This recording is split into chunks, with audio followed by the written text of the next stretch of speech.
Alright, ladies and gents, welcome to another video. This time we're discussing Evil Dead Rise. So, I know it's been out already for a while in theaters, but I finally caught it on the Audio Vault and watched it. And I gotta say, it's pretty damn solid. I feel like, in my opinion, that the Evil Dead, Scream, and Child's Play are the three horror franchises that are consistently decent to good movies. With even Scream 3 is okay. But Halloween, there's a lot of stinkers in there, like 1 and 2, and then Rob Zombie's 1, and then Halloween 2018 are the good ones, and the rest are watchable to decent to bad to whatever, right? Um, Hellraiser. After Hellraiser 1, I don't think anything matches the original one, but I think Hellraiser 2 does okay, and, and the rest after that just doesn't fit. Anyway, overall, Evil Dead Rise, right? What do we got here? It's really a Mother's Day Evil Dead, honestly, with the themes it plays with and the release window in which the film was released. So overall, I will say I had a a bloody good time, and yeah, it was a good movie. I can't think of anything too negative to say on it. The acting was really good. I'm probably getting the names incorrect, but Alyssa Sutherland, I believe, was the mom who turned into Deadite. She was good and freaky, and I'm scared of her. I was legitimately terrified of that actress. I was like, dude, I don't know. I don't want to ever see you in a dark alley or anywhere. Well, not anywhere, but she freaked me out, right? Um, and the main sister or the sister, Bethany. I don't remember her name either. Fortunately, I'm sorry. But she was really good as well. I liked the two female leads were really good. Um, it's kind of funny because I was watching this movie on my headphones, right, as I do, right, and the Bethany's voice sounded so close to Emma Stone, for whatever, maybe because I haven't heard Emma Stone's voice in a while, but it was so close that it was freaking me out. So the whole movie, I was like, "Is Emma Stone in this movie?" Well, but no, it wasn't. It was different actress, and it was kind of funny. But the point being, the main Deadite slash mom, really good. There's one part where, um, when she's starting to turn into a Deadite, and the she's able to break through the corruption for a second and says, "Don't let it take my babies." She had that will to fight it for just a second long enough to ask for for her sister not to let anything happen to him. And I like that little detail, because we don't see a lot of people really resist the Deadites all that much. You know what I mean? Like when they get hit with the Deadite, like the curse or the demons or whatever, they're just gone, right? Pretty much immediately. And so it was kind of nice to see that. The only other time I can think about it, I think of it, sorry, reposition, was Mia in Evil Dead 2013, right, the remake. So that was a nice little detail. The the effects, the actual. Well, let's talk about the story and writing and effects and stuff. So overall, the story in this worked because L.A. and California in general having a lot of earthquakes. That's fine. That makes sense, right? Because LA just naturally has a lot of those. The book being buried in a secret bank vault of this religious cult, or not a cult but church or whatever. Um, it's kind of cool. So in here it's explained that there's 3 volumes of the Book of the Dead. The reason why we saw 3 different books, right? We had the Necronomicon Ex Mortis and the original Ash book, right? Evil Dead 1 through the Evil Dead show, Ash versus. And then the 2013 is a different book, and then this one's a different book. So they're all 3 books, which I don't mind. It's kind of cool. Expand the lore. Have 3 different books causing a whole bunch of bad stuff. Um, Overall, the plot, the way the book was presented, with it having teeth and being all gross, and the fact that the kid being a DJ played into the fact that they probably can't read Latin, right? I mean, none of these people probably could read Latin, but because of the gramophone, or not gramophone, sorry, the yeah, gramophone, no, right. I don't know. Anyway, because the vinyl record, there you go, that's the thing I'm talking about. Because of that, they were able to translate because it's on the recording or whatever. It was really cool. Good, cool idea. Um,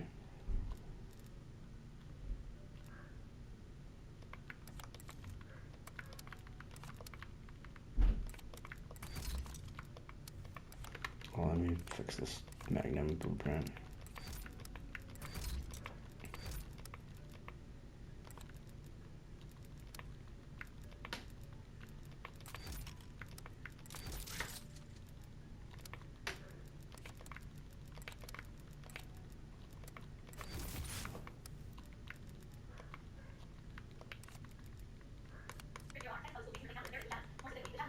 Oh, that's not a Magnum. Whoops.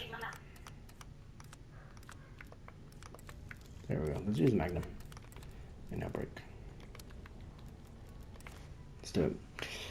Anyway, sorry. No, I was getting sidetracked. So the writing pretty strong. The actual characters is like writing. We'll talk about the characters.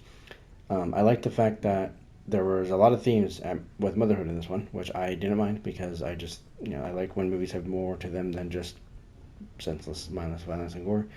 There's a couple themes going on with the idea of like Bethany coming to terms with being a mom and like having to care of these kids, um, and on the flip side of the Deadite using motherhood to like really really mess up these kids. The actual kid actors, I thought the older brother was kind of eh. I don't think he did that. I mean, he did fine for what his character was. He was fine, sure. The older sister, I liked the older sister. She was actually smart. She wasn't like a stereotypical like dumb teenage girl. I liked her. She was pretty cool. And the little girl actually stole the show for me because she sounded so terrified through like half of this crap. I was like, oh no. And I think she was like the best of the kid actors. The rest of the like side characters aren't really that impactful. There's a nice joke of like this guy comes to the door and like, hey, we're gonna watch all the Nightmare movies, even the shitty ones. There's no shitty ones, little joke like that. So overall, the movie had enough. And here's the thing, right? Evil Dead 2013 was set out to weird, dark, weird, brutal, weird, grim, weird, sad, weird, very depressing movie to watch, right? Very hard to watch because of like it's just so much darkness, right? And in here in Rise, you do have a bit of levity to the situations. In so much that the Deadites are having fun, and that's the one thing I'll give them credit. Like the Evil Dead franchise, one thing that I really it comes back to is one, yes, I mean the blood and the effects and stuff. That's kind of cool to see, especially with understanding how the prosthetics are made and like the effects and stuff. But the actual Deadites themselves talking so much crap to the survivors, that's a lot of fun in my opinion. Because we don't get that with Jason or Michael or even I mean Ghostface talks a bit of crap, sure, but like it makes it more fun, right? Because we have to remember that some horror movies are meant to be scary, serious, down to earth type things, but then other times it's just fun to be a little silly with it, right? Um, I'll say this: like watching this movie, I laughed a lot more than I thought I would, because of the absurdity of the things that the Deadites would say, or the things that people would do. Like when Bethany shuts the mom Deadite out, of the apartment at one point. She yells the Deadite says something about spreading your legs, and Bethany replies with, "I'm not a groupie." I'm trying not to cuss on this video, but like it's actually a little bit humorous, and so I really appreciate that, because when it hits hard, when it goes brutal and dark, it goes brutal and dark really bad. Like I was like squirming and squirming when I was watching this. At one point, one of the Deadites chews and swallows glass, and like the glass is like slivering out of her throat, and I was like, oh no, that is nope, I'm freaking out, I'm panicking. Or like I never thought I'd have to be afraid of a cheese grater, but now I'm afraid of a cheese grater. Um, yeah, overall the movie was good. The only detraction I would say would be it would have been nice to have a bit of a Bruce Campbell cameo. I know he was the voice on one of the recordings, but it'd have been nice to see him pop in, just like he did for 2013's like Groovy. Like it would have been kind of fun to see him. Um, I hope, I really think Evil Dead works as a franchise in which these bad things happen to people and in different situations. It's almost like Predator. Predator, all it needs is a predator in a situation, and that's it. It doesn't have to be like a whole like storyline and like end the evil, end the predator or whatever. Like just set it in different locations, different time periods, and have the book be the main catalyst of the events, of course, and you're good to go. That's all you really need, and I think it could work, right? Because this was an apartment building. We're out of the woods now. We're out of the woods. We're out of like middle of nowhere. we're in middle of LA, right? It's not like downtown LA or like anything crazy, but it is we're here, right? And like for example, the idea of the book manipulating the environment so that people can't leave. I don't think that's what the book did in this one because that earthquake was not a small earthquake, and I'm sure the stairs could have collapsed because of the earthquake. So that's what I think, at least. I think it was the earthquake just did that naturally. Um, but then again, maybe it was the book, right? Because I think the original of the book, like some of the evil stuff, like manipulated some surroundings. I don't know. But I'll say that the biggest thing for me when watching this, I noticed was the sound design. The actual sound design of like the way the deadites move or like the things that are happening to people, like it sounds painful, like really bad. Especially the elevator scene. Like I was like cringing. I was like, oh dude, this is like nasty. Like it is nasty to listen to. So I hope you guys enjoyed. I hope you guys enjoyed this commentary. I haven't been able to sit down and just talk about a movie for a minute, so I think my next one I'll talk about Scream Six. I don't think I've talked about that yet.